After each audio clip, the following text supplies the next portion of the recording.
దీనిపైన మీకు 2, 6, 5, 4 కనపడుతున్నాయి కదా. ఇప్పుడు నాకు లెస్ దాన్ గ్రేటర్ దాన్ కావాలి. ఏ నెంబర్ లెస్ దాన్ ఏ నెంబర్ గ్రేటర్ దాన్ అన్నది నేను చెయ్యాలి. ఇక్కడ 2 లెస్ దాన్ 6 అని నాకు తెలుసు, 5 గ్రేటర్ దాన్ 4 అని తెలుసు. వర్డ్స్లో కాకుండా symbols less than symbol greater than symbol పెట్టడం చాలామంది పిల్లలకి కాదు పెద్దలకి కూడా కన్ఫ్యూజన్ ఉంటుంది కదా. ఆ కన్ఫ్యూజన్ పోగొట్టడానికి పిల్లలు ఈజీగా చేయడానికి అఖిల్ ఒక ట్రిక్ చెప్తున్నాడు మీకు, అదేంటో చూడండి. అలిగేటర్ మౌత్ పెద్ద నంబర్నే మింగేస్తుంది.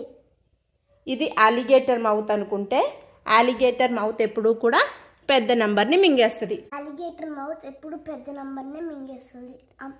సో ఇది ఓపెన్ అలిగేటర్ మౌత్ కాబట్టి అది పెద్ద నెంబర్ వైపు ఓపెన్ అయి ఉండాలి. సేమ్ కింద కూడా అంతే, 5, 4. 5 పెద్దది కాబట్టి అలిగేటర్ మౌత్ పెద్ద నెంబర్ వైపు ఉండాలి. So greater than 5 is greater than. So confusion లేకుండా పిల్లలు ఈజీగా చేస్తారు.